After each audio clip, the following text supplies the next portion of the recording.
Hi guys, எல்லாரும் எப்படி இருக்கீங்க? நல்லா இருக்கீங்களா? எல்லாருமே நல்லா இருப்பீங்க அப்படின்ட்டு நான் நம்புகிறேன்.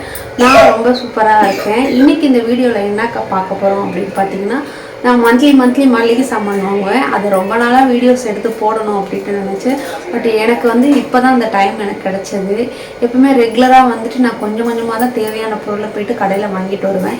இப்போ ஒரு 3 மந்த்ஸாக தான் நான் மொத்தமாக போய் எல்லாமே வாங்கிட்டு இருக்கேன். இதில் எனக்கு என்ன பெனிஃபிட்னா, மொத்தமாக நம்ம போய் வாங்குறனால மணியும் சேவிங் ஆகுது, சமைக்கிற டைமிங்கும் கொஞ்சம் சேவிங் ஆகுது அப்படின்ட்டு நான் தெரிஞ்சுக்கிட்டேன். தொடர்ந்து என்னோடய வீடியோஸ்க்கு ஆதரவு கொடுக்குற எல்லாருக்குமே ரொம்ப ரொம்ப நன்றி. நான் எப்போவுமே இட்லி தோசைக்கு ரேஷன் அரிசி தான் யூஸ் பண்ணுவேன். அம்மா எனக்கு வாங்கி கொடுத்து அனுப்புவாங்க. இந்த வாட்டி நான் அம்மா வீட்டுக்கு போகல, தம்பிக்கு எக்ஸாம் இருக்கிறனால.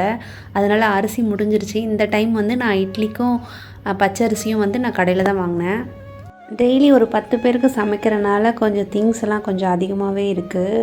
2 பேர் 3 பேர்னால் ரொம்ப கம்மியாகவே இருக்கும். உளுந்து 3 கிலோ வாங்கிக்கிட்டேன். இட்லி அரிசி 5 கிலோ வாங்கினேன். பச்சரிசி 5 கிலோ வாங்கினேன். அதுக்கப்புறம் சர்க்கரை 2 கிலோ வாங்கினேன். சர்க்கரை நான் காலையிலையும் ஈவினிங்கும் காஃபி டீ போட்டு குடிப்பேன். அதனால் மிளகாய் தாளிக்கிறதுக்காக வாங்கினேன். டேட்ஸ் பசங்களுக்கு ஸ்கூலுக்கு பையனுக்கு ஸ்நாக்ஸ்க்கு கொடுத்து விடுவேன். அப்புறம் பாப்பாவுக்கு கொஞ்சம் கொடுப்பேன், அதுக்காக வாங்கினேன். அப்புறம் தீபம் ஏற்றுற ஆயில், அதுக்கு லிக்விட்லாம் கூட சேர்த்து ஏற்கனவே ஒரு 1 வீக் பிஃபோராக 2 பேக்கெட் சால்ட்டு வாங்கி வச்சுட்டேன். அதுக்கப்புறம் ஏற்கனவே சிறுபருப்பு கொஞ்சம் இருக்குது, இப்போ ஒரு 1/2 kg வாங்கினேன். அதுக்கப்புறம் கடலப்பருப்பு ஒரு 1/2 கிலோ வாங்கினேன். துவரம்பருப்பு 1 kg வாங்கினேன்.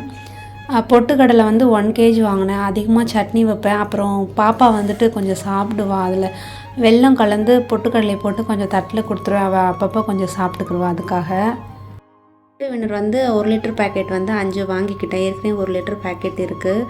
ரூபினி ஆயில் வாங்கிக்கிட்டேன். இது கொஞ்சம் பூரி அப்புறம் ஏதாவது ஃப்ரை பண்ணணும் அப்படின்னா இந்த ஆயில் யூஸ் பண்ணிக்கிடுவேன். அதுக்காக கோதுமை மாவு 2 கிலோ பேக்கெட் வாங்கிக்கிட்டேன். நான் அடிக்கடிக்கு பூரி சப்பாத்தி போடுறதுனால.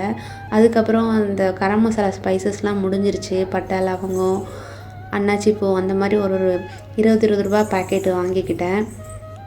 மூக்கடலை, பச்சைப்பயிறு அதெல்லாம் 1/4 கிலோ வாங்கிக்கிட்டேன். சோம்பும் 1/4 கிலோ வாங்கிக்கிட்டேன். அதுக்கப்புறம் சீரகம் 1/4 கிலோ, கடுகும் 1/4 கிலோ வாங்கிக்கிட்டேன். மோஸ்ட்லி கடுகு நான் அதிகமாக வாங்க மாட்டேன். ஏன்னா அதில் கொஞ்சம் ஒயிட்டாக கொஞ்சம் மாவு மாதிரி ஆகிடும். அதனால் நான் கொஞ்சம் கம்மியாக தான் வாங்குவேன். இந்த வாட்டி கொஞ்சம் அதிகமாக வாங்கிட்டேன், தேவைப்படும் அப்படின்ட்டு.